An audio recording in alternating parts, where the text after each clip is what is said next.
So not long ago, I was at a corporate event and talking to an individual, good player, scratch handicap player. And he said, Michael, you know, I have a difficult time with hitting sort of flighted shots in between clubs. Maybe I'm into the wind, but I'm trying to keep this down a little bit. And I go, okay, well, what do you do? And he said, well, I move the ball back in my stance and I set some weight on my forward leg. And every time I hit it, literally, every time I hit it, I hook it. Why do I hook it? You struggle with this. You're trying to flight the golf ball down. You're playing into the wind. You're trying to flight it down. You move it back in the stance as you've been told, and it doesn't work out well for you. Why is that? Well, I'm going to help you here. But you got to help us. You got to like and subscribe to the channel. Make sure you tell people about what we got going on. And then everybody's going to get a little bit better. So here's what happens. This is why this is so hard to understand. Because everybody thinks that ball position is a lower body thing, right? And so in order for me to flight it down, I have to have a steep angle of attack. When I create a steep angle of attack, now all of a sudden, this golf ball is going to flight out low. And you're right.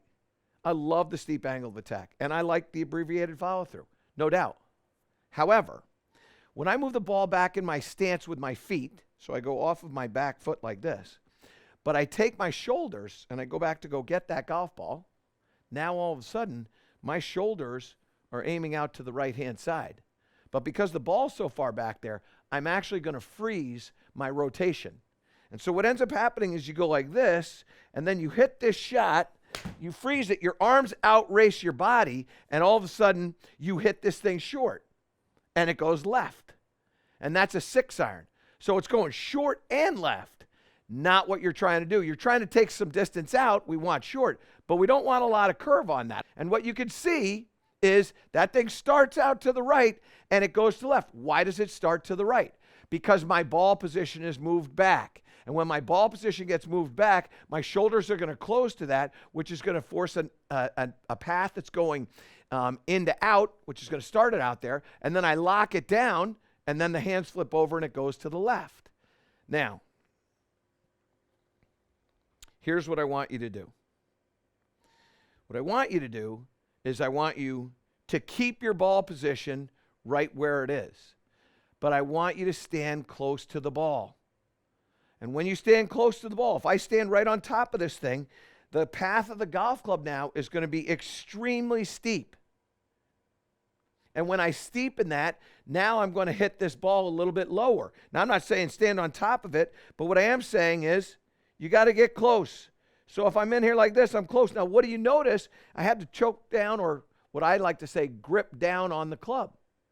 So I grip down on the club as I get close to this.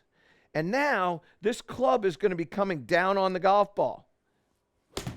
But I can rotate my body. And when I rotate my body, now all of a sudden I can hit a shot where I take that hook spin out. That one there had some cut spin to it. I took some hook spin out. And the apex of that shot, pull that full, the apex of that shot right there, 21 feet. Okay? Now, if you want to set a little bit of weight on your forward leg, no problem. But this is going to sound a little contradictory. If you're going to set weight forward, you can move your ball position forward because it's an upper body thing. So when I get set up here like this, and then I lean my weight this way, now I've moved the ball back.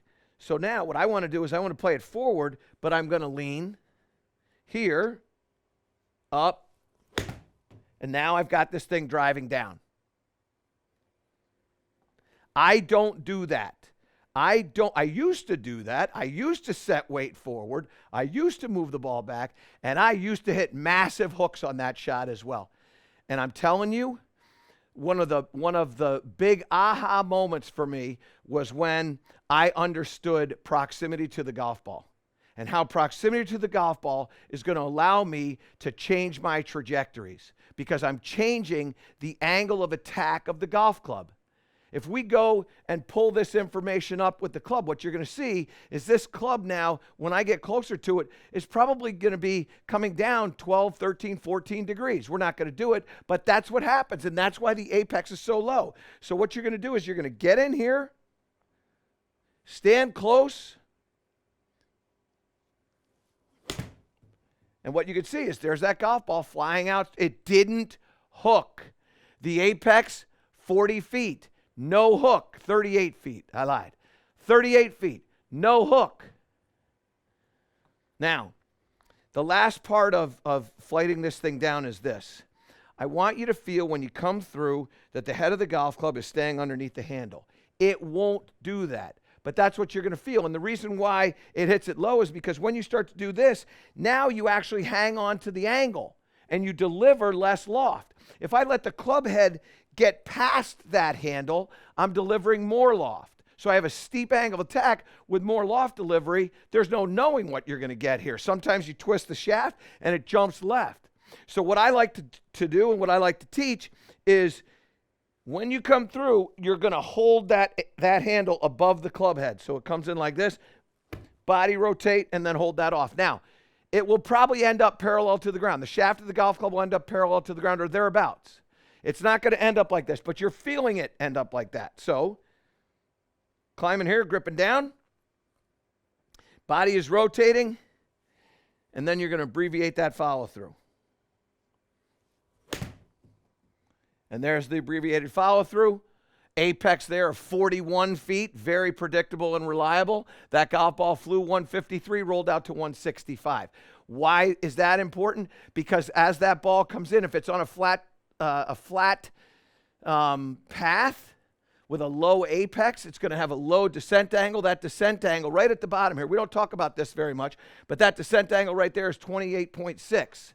What I can tell you is that when I don't have any wind and I hit a low ball that's got a 28.6 descent angle and apex of 41 feet, it's going to roll a whole lot because there's not a lot of spin on that shot, 47.81 in the spin. And I'm intentionally trying to do that. I'm trying to take some spin out. I'm trying to take some trajectory out. I want to get this ball on the ground. I don't want this thing fluttering up into the wind. So stand close, grip down, abbreviate that follow through. You're going to love these lower shots, these in-between shots. I'm telling you, you're going to love them because you've got the right technique. And all of a sudden, when you love them, you're going to start to have some success. Enjoy. To improve all parts of your game, subscribe to my channel and click the link below.